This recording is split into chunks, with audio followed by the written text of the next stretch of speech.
డబ్బున్నాడు పేదవాడిని దోచుకు తింటాం, డబ్బున్నవాడు కష్టపడేవాడిని దోచుకు తింటాం.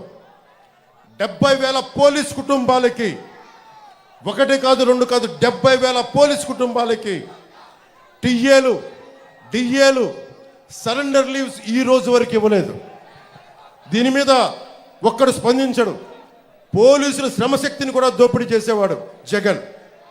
ఇలాంటి వ్యక్తి ఇంకొకసారి అవకాశం ఇస్తే మీరు ఏం జరుగుతుందో మీరు ఆలోచించండి. మేము రోడ్ల మీదకి వచ్చి కొట్లాడాల్సి వస్తుంది. మీ భవిష్యత్తు కోసం ఉన్న ఇక్కడ మంత్రిని చూశారు, సివిల్ సప్లైస్ మంత్రిని. కొడుకు ఒకవైపు, అతను అనుచరులు ఒకవైపు, కనీసం వాళ్ళ దోచుకున్న సొమ్ముతోటి కనీసం ఇక్కడ పరిశ్రమలు కూడా పెట్టలా. ఎక్కడో తెలంగాణలో బాలానగర్లో ఇక్కడ కూర్చొని స్టీల్ ఫ్యాక్టరీలు పెట్టుకున్నారు. అక్కడికి వెళ్ళి ఇక్కడ దోచేసిన డబ్బుతోటి, ఇక్కడ టీడీఆర్ బాండ్లతోటి దోచేసిన డబ్బుతోటి వెళ్ళి తెలంగాణ హైదరాబాద్లో బాలానగర్లో ఫ్యాక్టరీలు పెట్టుకున్నారు. కనీసం అవినీతి డబ్బుతోటి కనీసం ఇక్కడ పరిశ్రమలు పెట్టినా కానీ కొద్దిమంది కనీసం ఉపాధి అవకాశాలను వచ్చిండే. వాడు కనీసం ఆ జ్ఞానం కూడా లేదు ఆ మనుషులకి. ఇది మీరు చాలా ఆలోచించి నిర్ణయం తీసుకోండి. మాకేమవ్వదు. ఆయన చాలా గుండె దిట్టి ఉన్న నాయకుడు. ఆయన జగన్ అకారణంగా ఆయన జైల్లో పెడితే నేను వెళ్ళి చూస్తే ఆయన ఏం బెసగల బెదర్లా బలంగా నిలబడి ఉన్నాడు. ఆయన దేనికి బెదిరే వ్యక్తి కాదు ఆయన. కానీ నాకు అనిపించింది, ఏదైతే మాట ఇచ్చానో 2021లో వైసీపీ వ్యతిరేక ఓటు చీలకూడదని చెప్పి నేను పదే చెప్పాను. అదే మాట మీద కేంద్ర నాయకత్వానికి తెలియజేశాను. నేను తగ్గాను. నన్ను కావాలంటే విమర్శించారు. ఎందుకు నిలబడ్డానంటే ఆంధ్రప్రదేశ్ యువత, ఆంధ్రప్రదేశ్ భవిష్యత్తు పాడవకుండా ఉండాలంటే నేను ఒక పిసరు తగ్గితే నేనేం తగ్గిపోను. ఎక్కడ నెగ్గాలో కాదు, ఎక్కడ తగ్గాలో తెలియాలి. దేనికి తగ్గాను నేను? ఇక్కడ అభ్యర్థిని అనౌన్స్ చేసిన తర్వాత కూడా ఎందుకు తగ్గాల్సి వచ్చింది అంటే, మా వాళ్ళు ఒకళ్ళు తగ్గుతారు కానీ మీరు గెలుస్తారు, మీకు ఉపాధి అవకాశాలు వస్తాయి. అది దృష్టిలో పెట్టుకొని నేను తగ్గాను తప్ప పార్టీని తగ్గించాలని కానీ కూడా కాదు.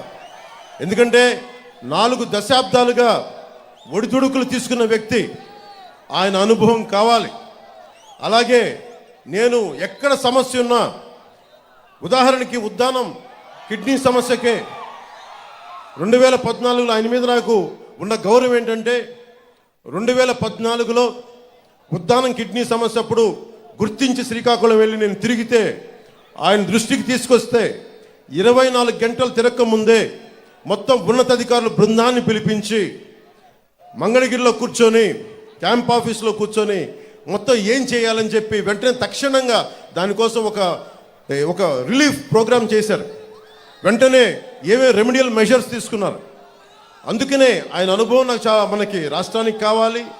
అందుకని కూర్చొని నా స్వార్థాన్ని కూడా పక్కన పెట్టి, మన ఆశయాలను కూడా మన ఆశలను కూడా పక్కన పెట్టి, జనసేన నాయకుల తాలూకు తృష్ణను కూడా పక్కన పెట్టి, కేవలం ఆంధ్రప్రదేశ్ ప్రజల ఆకాంక్షను దృష్టిలో పెట్టుకొని నేను ఈ పొత్తుకి చాలా ముందుండి అందరం కలవాలని చెప్పి నేను ముందుకు తీసుకెళ్ళాను.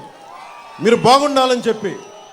మీకు ఈ వ్యక్తి నేను నా నోట్లోంచి ఉచ్చరించేంత స్థాయి కూడా లేదు ఈ సివిల్ సప్లైస్ మంత్రికి. ఇలాంటి మంత్రుల్ని, ఇలాంటి అభ్యర్థుల్ని, ఇలాంటి రాజకీయాల నుంచి తన్ని తగలేసేయాలి, బయటికి గోస్తని నదిలో కలిపేయాలి ఇలాంటి వ్యక్తుల్ని. ఎంత అలుసు నీకు, ఎంత పొగరు నీకు, ఎంత అహంకారం నీకు, ఎంత దురహంకారం నీకు. రైతు ఏడుస్తా ధాన్యానికి మొలకలు వచ్చినాయి అంటే నువ్వు బూతులు తిడతావా? నీ అహంకారాన్ని నేల కింద రాచే రోజులు వస్తున్నాయి, మర్చిపోకు.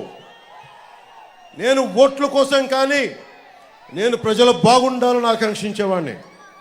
25 సంవత్సరాలు రోజుకి కోట్లు తీసుకోగలిగే సత్తా ఉన్నవాడిని. ఇవన్నీ పక్కన పెట్టి ఒక సమూహం కావాలి.